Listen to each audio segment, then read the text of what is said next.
Um, I'd just like to say thanks to Pastor Dwayne and Pastor Mary for trusting me with their pulpit, and it really is an honor to be able to minister the word, and I just very grateful. It really, really helps me in my walk and forces me to really dig into some topics, and when you're, being used by God in this way, it's an honor. So it's an honor that you've spent your time here. Maybe some of you wish that you knew I was here and you wouldn't have spent your time this way, but I think we'll all be better for it. Just draw on the gifts in me, not on Sean, the guy that makes dumb dad jokes. Yeah, there you go. Sigh of relief. I forgot I can do that. But just draw on that you're going to have some kind of a nugget of truth implanted in you today. So we're going to talk about three things today. First thing is just how we can come boldly before the throne of grace from Hebrews 4:16. Second, just going to talk about, and I'm not sure what order I'm going to go in here, is offering time. I know everybody loves to talk about offering time, so we're gonna jump into that. That's exciting. I know it's getting your blood pressure up, right? Getting excited, but I think it'll be good. I think it'll be really good. And then just thirdly, I'm going to talk about heart rate monitors.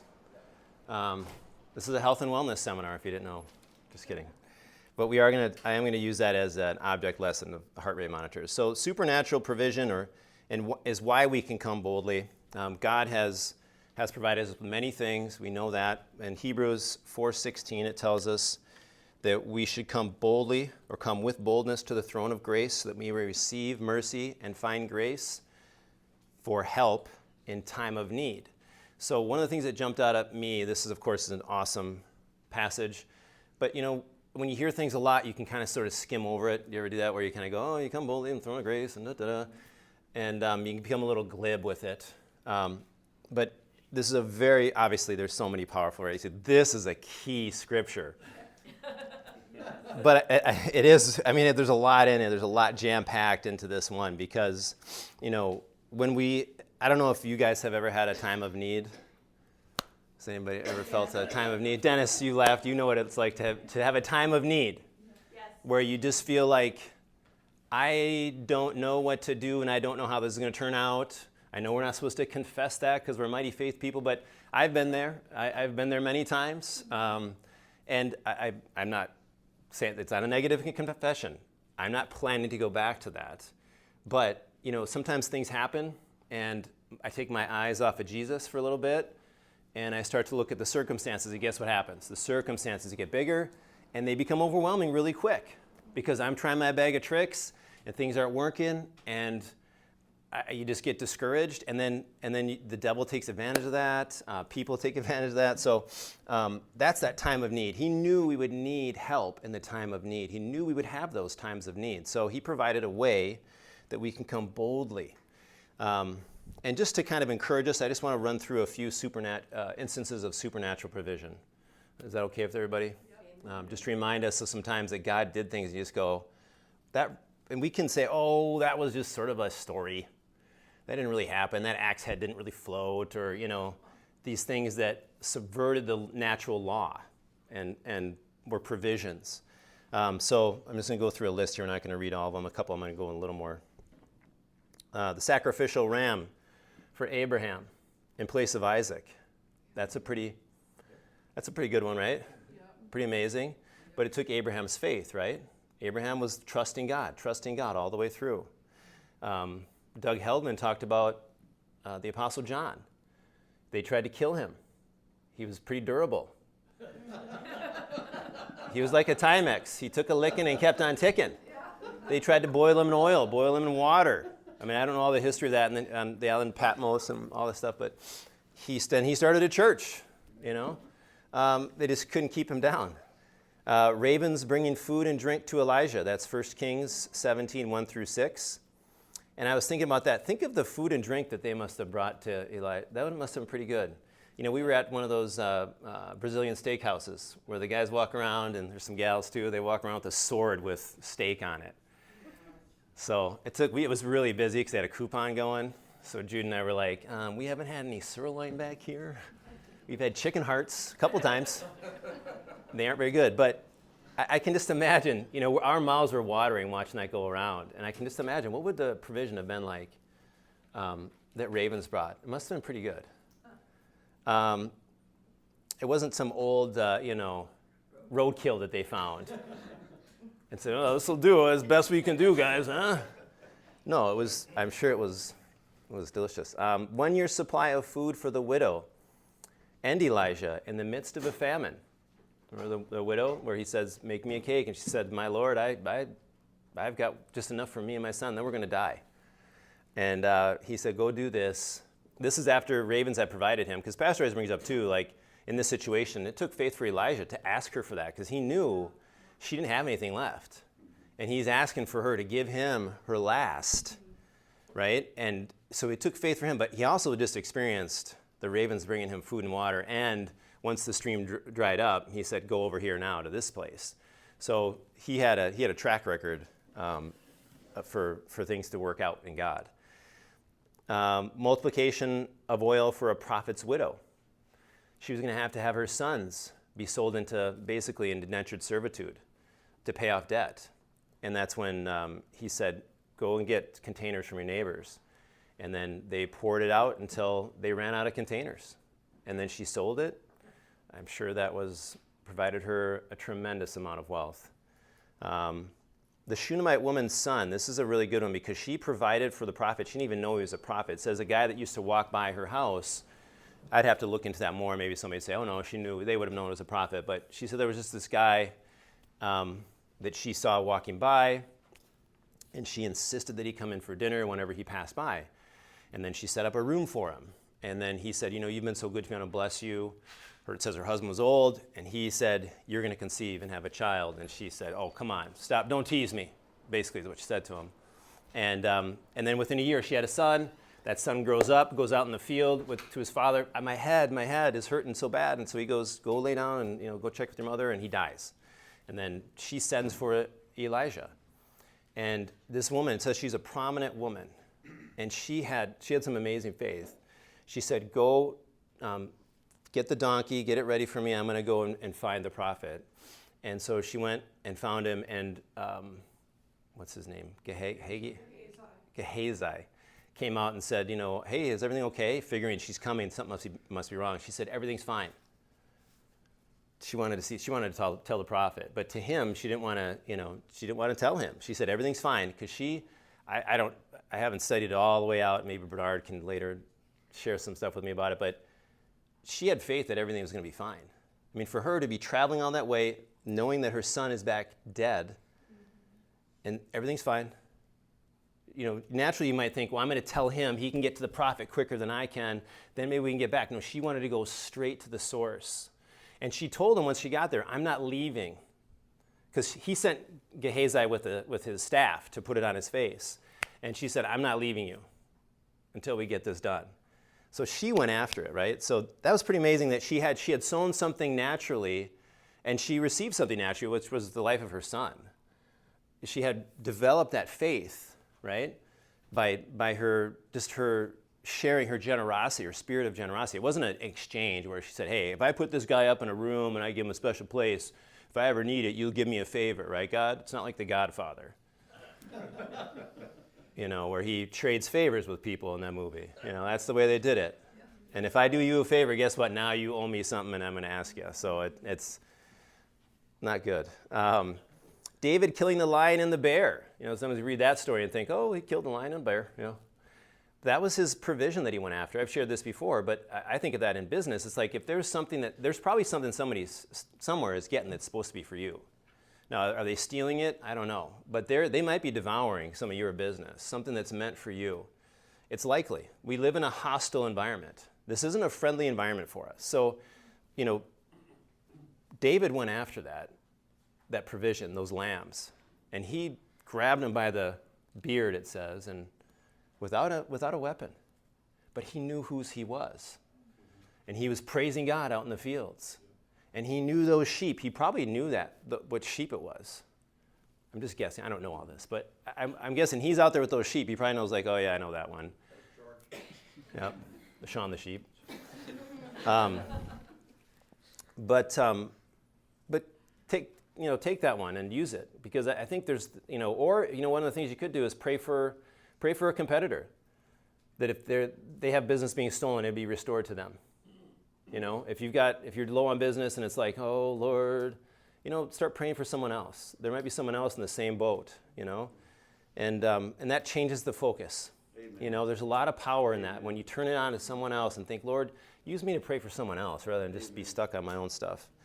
I'm going to jump to the one about the coin in the fish's mouth. Again, it's a cute story we think of where Peter comes and says, Lord, do we pay the temple tax? I told this guy we do. But he didn't even have a chance. He didn't even have a chance to ask him. Jesus knew, he perceived when Peter came in the house, he perceived him before Peter said anything. Because the way I read that, Peter was separate from Jesus, and then he came into the house and was in Jesus' presence, and Jesus said, and he starts asking him who pays, do the sons and daughters pay tax to the temple? And he said, well, no. But he said, but so that we don't cause offense, go to the lake and throw out your line. Take the first fish you catch, open its mouth, and you will find a 4 drachma coin. Take it and give it to them for my tax and yours. So this provision, now you think, well, okay, so am I paying tax for God if I believe this for myself, or if I take this for myself, that I'm going to find, because remember, fish was his business, but he cast a line, not a net. So again, I might be reading too much. This is just Sean interpretation. Pastor said something about this one time too, about that it was interesting. So I thought, well, maybe I should look at that a little more. So he cast a line, which was, I think, just personal provision.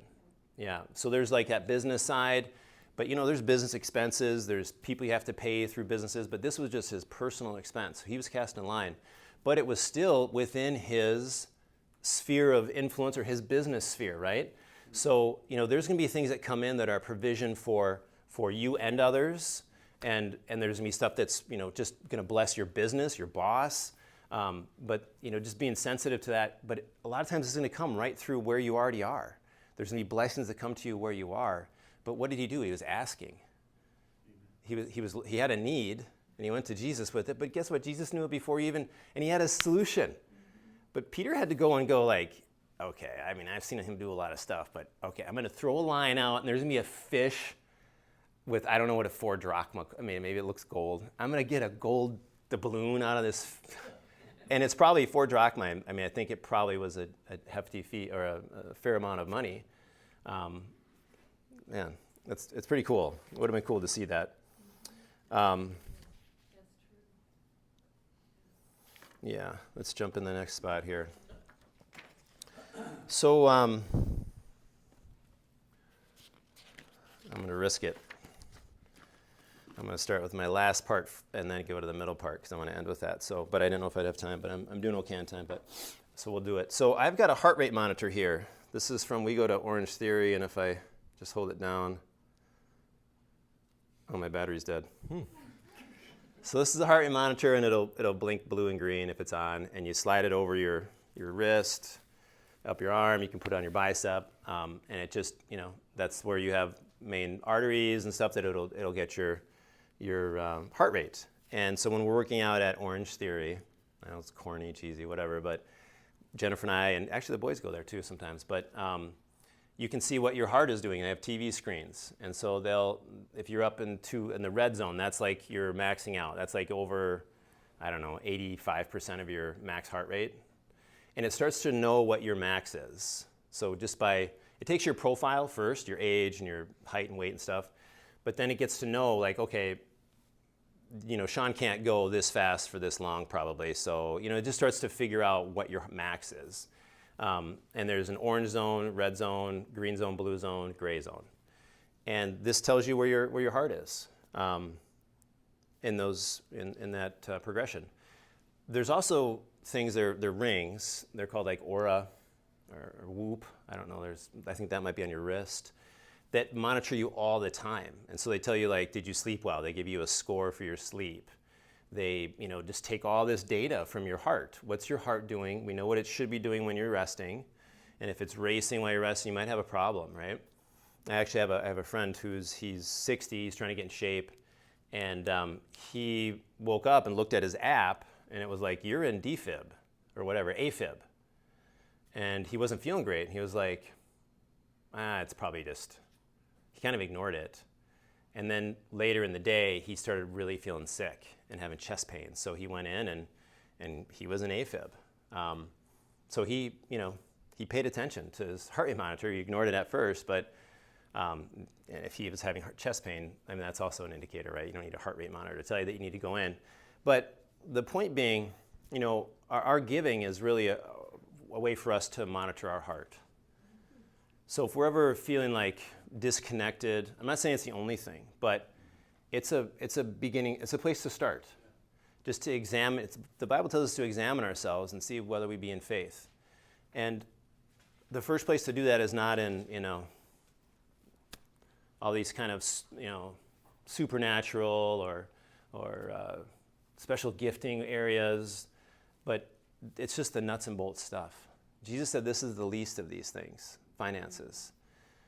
But he also said that, the measure you use is the measure you're going to receive with.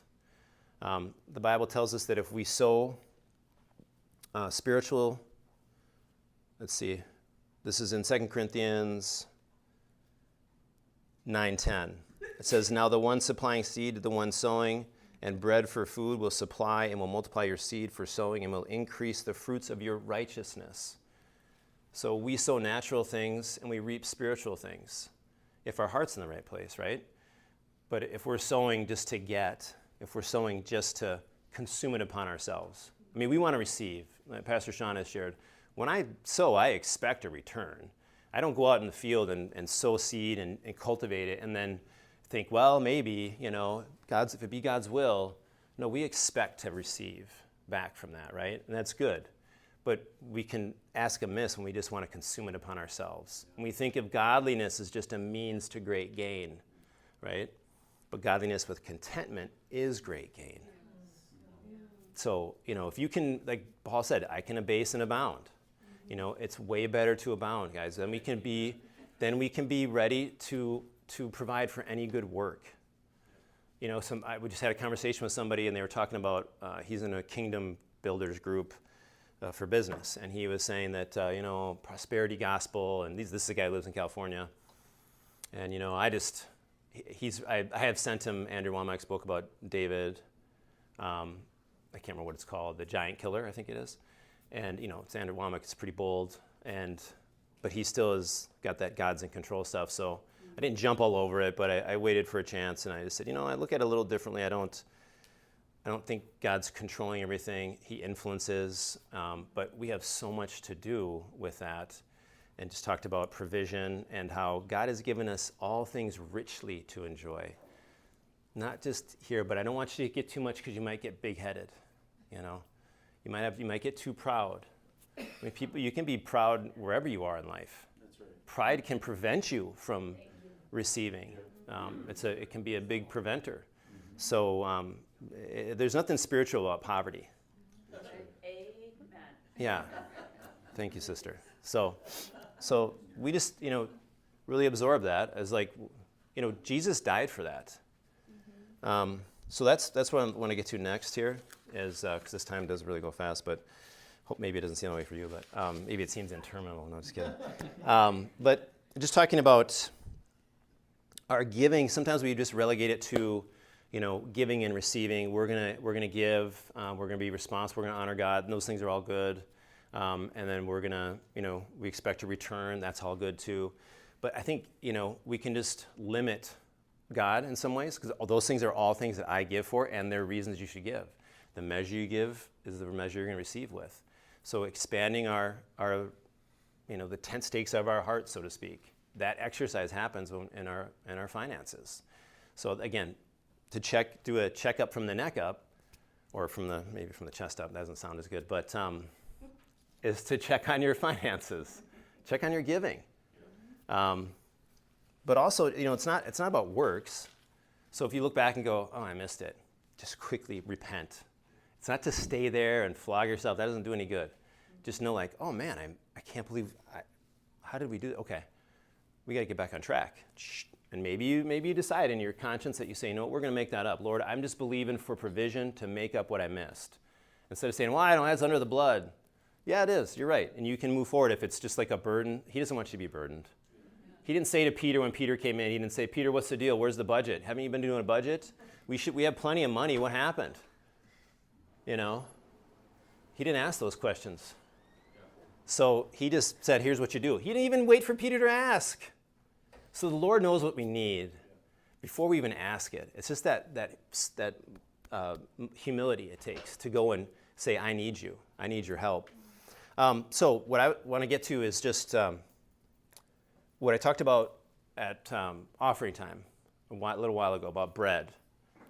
And it's kind of a lot, but I'm going to try and get it done in 6 minutes. But in Romans 11:16, it says, if the first part be holy, if the first part of the dough that's offered as first fruits is holy, then the whole batch is holy. If the root is holy, so are the branches. So when we're giving, we're partaking of what Jesus has provided for us. We're, in a sense, that means our whole batch is sort of sanctified. So if we are giving with that heartfelt attitude, expecting to receive, because we expect God to be a man of his word and his promises are true, but if we give, then that rest of our finances is sanctified. And it tells us in 2 Corinthians 8:9, for you are recognizing more clearly the grace of our Lord Jesus Christ, his astonishing kindness, his generosity, his gracious favor, that though he was rich, it's not talking about blessed with great relationships. I love that. That's more important than finances. Can we all agree? It is more important. You're right. When people say, but that means blessed in relationships. I'm not going to argue that. I'll take that. I'm not going to limit God. He was rich, but it's talking about physical, it's talking about provision. It's talking about natural needs. Look it up. Don't take my word for it. Look it up. He was rich, yet for your sake, say for my sake, he became poor, so that by his poverty you might become rich. Now we do communion, right? We have communion with his body. When we do communion, we talk about, hey, you're breaking the bread. This is his body broken for you. You can receive healing. Now, obviously, it's not the emotion that gets you healing. He paid for that back at the cross, but it's a symbolic representation. It might help us just to initiate something, and drinking that blood of his forgiveness, his mercy. But, you know, we can have that same thing when we talked about how we used to, when I was a kid, my dad would call, you know, do you have any dough? I just remember my dad, I don't know, he wasn't like Mr. Cool Guy, but dough or bread, right? That's what he called money. Now it's just plastic. So, or even, you know, it's electronic transfer. It's you don't really think of it that way. But when we give, you know, when we give our offering, share what we have, share of our provision, give it back to him, you know, we're really partaking in the communion of the body and discerning. You can take it as a time to discern the body, right? So discerning really what he did for us, that he took on poverty for us. Man, he took that on for us. That doesn't mean it's just automatically wiped away, but that means you can speak to your debt. We've had debt, and we switched from doing full-time jobs to full-time commission only. That was not, I thought it was going to be easy because I was following God. I was like, man, this is going to be good. And then I said, hey, how are we doing? And she said, well, we got nothing in the books, and we've got about a month worth of finances left. And I was like, what? Wait a second. Hold on. We're following God. I thought this was going to be kind of, you know, dippity-doo-dah, following God. We've got plenty in the da-da-da-da, you know. And then it was like sitting at the kitchen sink. I was like, okay. And, you know, you remember those moments. You know, they stick in your head where you were, what you were doing. And it was, I think it was probably like November. It was early. It wasn't super cold. But I remember I was doing dishes, and I was looking out the window. It was dark. And I was like trying not to carry it. You know, I know what I'm supposed to do. But I remember just going, Lord, this is my time of need. And so I just spoke out. I said, angels, you bring in some deals. I didn't feel like it. I did not feel like a victor. I did not feel like I'm, you know, the righteousness of God, and I've got this, and Jesus took my poverty. Man, I'm victorious. That wasn't how I did it. It was more like I felt like crying a little bit. But instead, it was hard. I had to kind of turn things around and say, Angels. It did not look like this was possible. Angels, bring it in. We need stuff. We need deals coming in. And I said, go out, bring in deals for us. And that night, I know I have a broken record on some of my testimonies on this stuff, but you know what? Brother Hagin told a lot of testimonies over and over, so it's good enough, right? So I went to IKEA that night because I had some returns. We had some cabinets that we didn't use, and I was like, well, start with what we've got here. Here's some money sitting right here. So I took those cabinets back, and you walk through the maze in IKEA. I don't know why I was going anywhere else, but I was up in the kitchen area, and there's this guy, a friend of my dad's, and I said, hey, Tim, and he's like, hey, Sean, hey, how you doing? Hey, I wanted to call you. I've got a referral for you. And it was a nice townhome in Stillwater, $400,000 listing back in, that was probably 2016, which was a lot more money than it is now, but probably a $650,000 townhome now, but we called them the next day, got it listed, got it sold, and within that month or so, right about 5 weeks maybe, I don't remember the exact timeline, but but it took, speaking that out, the burden was off, and then I was able to walk in it, right? And I wanted to share. I don't know if this really is going to be the same thing, but I've got a minute. Your start, so, yeah. My wife makes bread, okay? And she got a starter. It's sourdough bread. And she got a starter from someone. And that starter, and correct me if I'm wrong, you have to add flour to it at certain points. It's in the fridge, because if it's out, it'll expand and grow. And then sometimes you want it to expand and grow, and then you split that. And that's really what we're doing when we're giving, is we have our stuff expand and grow. We should expect it to. It's going to expand and grow. We split that. And then we add flour to it. Or as the Bible tells us, we mix faith with it. So when we give, we mix faith with our offering. And then that's going to expand. Right? So that starter, unless you stop feeding the starter faith, that starter is going to continue. We've made, I don't know how many loaves of, now all of us know how to do it, kind of. I know how to take it out of the thing. It's super sticky. And you put it, I know how to cook it. I don't know how to get the dough ready. But I just encourage you as you're endeavoring or just examine your giving. I have to do it because Jennifer handles a lot of our finances. I'll just be transparent. TMI. But so sometimes I just get a little disconnected from it. You can just get kind of disconnected from your giving. But that's a shame because not because I have to feel guilty or God's upset with me or any of that, but you know what?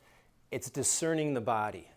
So why am I giving? I'm giving as a testimony that He still lives. I don't give to mortal men. I give to a King that's still alive. Yes. So anyway, there we go. Yeah.